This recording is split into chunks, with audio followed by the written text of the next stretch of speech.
नमस्कार. 7 एप्रिल कॅलेंडरवरची ही तारीख पाहिली की मला वाटतं एक साधीशी तारीख थोर माणसांच्या जन्माने किती विशेष होते. आता हेच पहा ना, 1770 साली याच दिवशी इंग्लंडच्या लेक डिस्ट्रिक्टमध्ये एक बाळ जन्माला आल्यावर रडलं. त्याच्या त्या पहिल्या रडण्यात सुद्धा एक लय असावी. याच लयीची साथ घेऊन पुढे तो माणूस चक्क कवितेचा साहेबी थाट मोडून तिला थेट रानावनात घेऊन आला. त्या माणसाचं नाव काय? त्याचं नाव विल्यम वर्ड्सवर्थ. तसं पाहायला गेलं तर हे नावसुद्धा किती अर्थपूर्ण आहे. वर्ड्सवर्थ, याच्या एकेका शब्दाची किंमत लाखो करोडोंची आहे असा हा महान साहित्यिक. मला तर कधी कधी संशय येतो, हा वर्ड्सवर्थ आदल्या जन्मी एखादा अस्सल कोकणी होता असणार.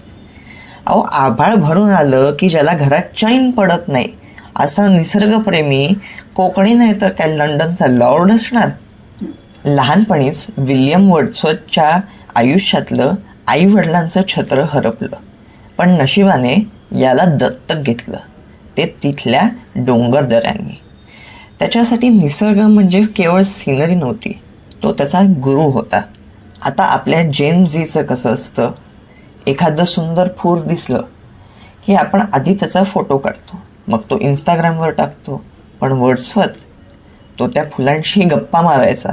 या साऱ्या वर्ड्सवर्थी साहित्यामागे निसर्गासह अजून एक अदृश्य ताकद उभी होती, त्याची बहीण डॉरथी.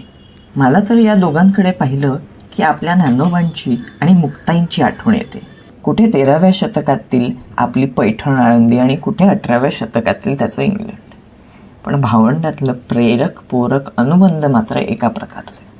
तिकडे डॉरथी आपल्या डायरीत निसर्गाचे सूक्ष्म बारकावे टिपत होती, ज्यांची स्पंदनं पुढे विल्यमच्या कवितात उमटली. आणि इकडे आमच्या मुक्ताईने ताटी उघडा ज्ञानेश्वरा म्हणून आपल्या दादाला जे आत्मबळ दिले, त्यातून पुढे या ज्ञानयोग्याने विश्वकल्याणाचं पसायदान आळवलं. वर्ड्सवर्थने केलेली कवितेची व्याख्या जगप्रसिद्ध आहे. त्याच्या मते कविता म्हणजे काय तर spontaneous overflow of powerful feelings. मनात भावनांचा असा काही उमाळ यायला हवा की त्या शब्दावाटे पाझरायला हव्यात. कृत्रिम नियम संकेतांच्या चौकटी मोडून माणसाच्या नैसर्गिक भावनांना सहज साध्या भाषेत व्यक्त करण्याची रोमॅन्टिसिझम अथवा स्वच्छंदतावाद ही नवी वहिवाट वर्ड्सवर्थने रुजवली. पुढील शतकात हीच वाट चोखाळून केशवसुतांनी मराठी कवितेत क्रांती घडवली. वर्ड्सवर्थ तिकडे सोसाट्याच्या वाऱ्यात डोलणाऱ्या पिवळ्या धमक फुलांकडे बघून म्हणत होता, 10,000 saw I at a glance, tossing their heads in a sprightly dance. वर्ड्सवर्थच्या निसर्ग कविता वाचताना त्याच्या पुढच्या शतकातले आपल्याकडचे बालकवी आठवतात ना. वर्ड्सवर्थची डॅफोडिल्स आणि बालकवींची फुलराणी, दोघांचेही अक्षर विठ्ठल एकच, निसर्ग. साहित्याच्या भाषेत याला स्वच्छंदतावाद म्हणतात, पण आपल्या साध्या मराठी भाषेत सांगायचं झालं तर मनाच्या गाभाऱ्यात निसर्गाची भावपूजा मांडणं म्हणजे वर्ड्सवर्थ. 80 वर्षांचं समृद्ध आयुष्य जगून 1850 साली 23 एप्रिलला या निसर्गपुत्राने जगाचा निरोप घेतला. योगायोग असा की 23 एप्रिल हा शेक्सपियरचाही स्मृतिदिन. गोधडीचं कसं असतं, कापडाचे विविध रंगी तुकडे एका धाग्याने सांधले की एक उबदार पांघरूण तयार होतं. वर्ड्सवर्थ, शेक्सपियर काय किंवा आपले मराठी कवी काय, या सर्वांना सांगणारा धागा एकच आहे, तो साहित्याचा, अक्षर सामर्थ्याचा.